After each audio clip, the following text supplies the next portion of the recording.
I've already grown a goiter from this torture, my stomach squashed under my chin, my beard's pointing at heaven, my brain's crushed in a casket, my breasts twist like a harpy's, my brush above me all the time dribbles paint so my face makes a fine floor for droppings, my poor ass strains to work as a counterweight.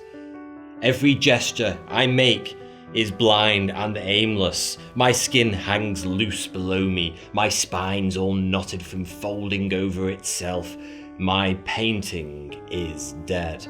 I am not in the right place. I am not a painter. Would it surprise you if I told you that these lines were scribed by none other than Michelangelo, painter of the Sistine Chapel ceiling? We often gaze upon masterpieces so miraculous as this and imagine it as a piece born from a desire to create great art, with passion pouring from the artist's every pore. Michelangelo, in fact, hated his grand epitome of human creation, finding it quite the bore. Yet, over 5 million people flock to admire it every year. Michelangelo loathed every minute of its creation, so much so that he wrote the preceding poem. So then, why did he do it? Well, he was being paid by the church. And as we all know, for enough money, a man will sell his soul, or paint a giant fresco on the Pope's ceiling. Either are just as plausible. A picture paints 1,000 words. This well-known idiom reveals the most important aspect of artwork, that it is potentially the most powerful medium we have to record and be able to reflect on history in a visual way. Today, every relevant and far more often irrelevant moment of human creation is captured in photography, frequently archived publicly for the world to view. When Apollo 11 landed the first 2 men on the moon in 1969, it was captured fantastically on film and broadcast far and wide for all to see. We can all observe in precise detail what happened in that momentous moment, but until the advent of photography, we had to rely on just 2 mediums to guide us through the triumphs and tribulations of times gone by: writing and illustration. When Leonardo da Vinci invented his flying machine, he probably would have rather liked to make an obnoxiously gloat-filled Instagram post. But he was thankfully resigned to drawing an impressively detailed yet beautifully artistic sketch instead. Needless to say, writing is a powerful force, but only art can influence a nation with a single glance. Artwork drags us from the drudgery of our pixel-perfect period in time and grants us a wonderfully dynamic perspective on the events that changed our world. Artwork allows us to instantly visualize moments such as the signing of the Declaration of Independence, the invention of Gutenberg's printing press, the French Revolution, the Protestant Reformation, the fall of the Roman Empire, and that elusive period during the Middle Ages when the world was full of murderous giant rabbits. And alike those freakishly satanic rabbits, famous pieces of artwork aren't always historically accurate. George Washington certainly didn't cross the Delaware like this, and Napoleon didn't look as fabulous as this whilst crossing the Alps, unfortunately. For a start, he would have ridden a mule, not a horse, as Paul Delaroche depicted in this far more realistic envisioning of the event painted in 1850.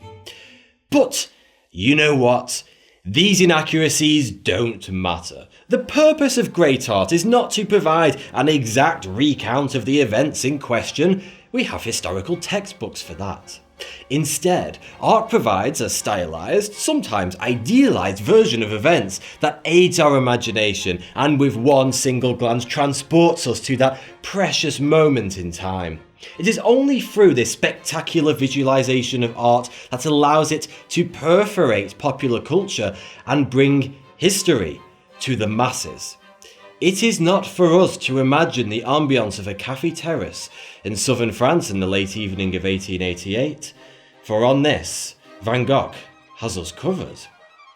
Also, in the late 19th century, one artist's paintings helped all of Europe visualize a new world and caused mass migration. And thus, by no exaggeration, one man's artwork built the American West.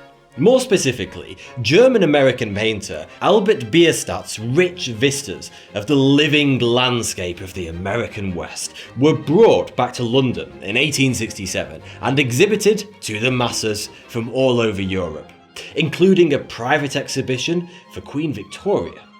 So mesmerised by the idyllic freedom depicted upon these canvases, so beautifully promised was the vast bounty of the free new world laid bare to all, that British, German and Irish people packed up their lives and migrated to America in their millions. It has been said that European migration to the States was fueled by Bierstadt's art. Art can and has been used to mobilise entire nations into mass hysteria, into war, into peace, or to simply mobilise them to colonise new lands. Art doesn't just change what we do, it changes how we think. And what we think changes the type of images we prefer to look at. Psychological studies have demonstrated how our personalities are reflected in the type of artwork we find pleasing to the eye, and thus what we choose to hang on our walls at home. There is a very real and predictable positive correlation between conservatives and highly representational artwork. In other words, people who have a more conservative outlook on life prefer traditional artwork that looks like what it seeks to represent. For instance, when 19th century Belgian Eugene Jaws set out to paint a man playing a guitar, he, by some miracle of humanity, ended up painting a man with a guitar. Meanwhile, at the same time in France, Cubist Georges Braque attempted the very same feat, to paint a man with a guitar, yet somehow painted a tear in the space-time fabric. Conversely, liberals considerably prefer abstract art forms such as cubism, surrealism and modern art, such as Bennett Newman's 1-6, alternatively known as Blue Square with Line Down the Middle, which recently sold for $43.8 million. But this is not nearly as ridiculous as the artwork not on display at the Museum of Non-Visible Art. You heard that correctly. The Museum of Non-Visible Art is exactly that. A gallery of empty rooms and empty walls. Each blank wall is accompanied by a title and description card that describes the artwork you are supposedly looking at. It's up to your mind to imagine what the artwork should look like. Good luck. I'm sorry, but if I paid a tenner to see the latest blockbuster at the cinema and I was told I had to imagine what the film looks like for 2 hours because it's a non-visible film, it's reasonable to say I would be beyond pissed. Yet, most incredible of all, this gallery made a sale. In 2011, a woman paid $10,000 for the piece titled Fresh Air. In exchange for her 10 fat G's, she received a card with a description of the artwork, which she could presumably stick to an empty wall at home and have to describe to all her family and friends why there is a gaping white space in her living room and an idiotically larger space in her wallet. An art magazine described this piece like so: "A unique piece, only this one is for sale. The air you are purchasing is like buying an endless tank of oxygen. No matter where you are, you always have the ability to take a breath of the most delicious, clean-smelling air the earth can produce. Every breath you take gives you endless peace and health. This artwork is something to carry with you if you own it, because wherever you are, you can imagine yourself getting the most beautiful taste of air that is from the mountaintops or fields or from the ocean side. It is an endless supply." Well, that sold me. Where's my wallet? But how does art affect us in our modern day-to-day lives? We see artwork everywhere we go, sometimes in our homes, doctors' waiting rooms, in the workplace, whether it be a print of a beautiful Renaissance fresco by Raphael looming luxuriously behind a receptionist's head, or one of those bizarre iron irrationalities of human form placed unaccountably on your mother's coffee table because she thinks it adds a touch of class to the room. Even if we pay little conscious attention to any of these pieces, positioned throughout our lives, they actually do affect us considerably, and the very presence of art changes the way we think and behave. Recent research by Exeter University's School of Psychology concluded that employees who work in an office decorated with art are 17% more productive than those who work in a blank office space. Other research conducted by the University of Westminster found that viewing art for a small amount of time each day reduces cortisol, stress levels, increases our empathy towards others, releases dopamine, increases our critical thinking abilities by up to 18%, and it can also help reduce mental exhaustion in the exact same way that spending time outdoors does. So there you go, instead of going outside, hang a picture of a field on your wall. A study in 2014 also found that creating or viewing art increases physical resilience and can actually delay aging. Art is inextricably tangled with our humanity. We don't only appreciate it when it's done well, we have an innate need, a desire to create and look at it. When our ancient hunter-gatherer ancestors crafted tools needed to survive, they took extra time to make them symmetrical and attractive, for no other reason than it gave them satisfaction to use aesthetically pleasing tools, rather than ugly ones, also because they had bugger all else to do. Throughout modernity, in building our houses and public spaces, all civilizations the world over have spent huge amounts of extra money, time and manpower to make them visually appealing.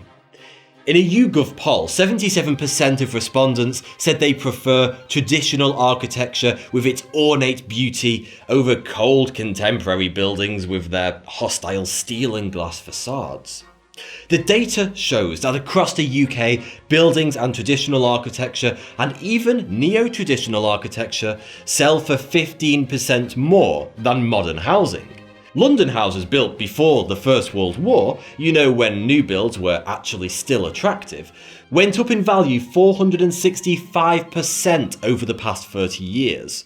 Whereas their newer post-war counterparts, well, their value rose by only 255% over the same period. People pay a huge premium for beauty, and good architecture is art. Why do we pay so much more for a few details in our brickwork and around our window frames?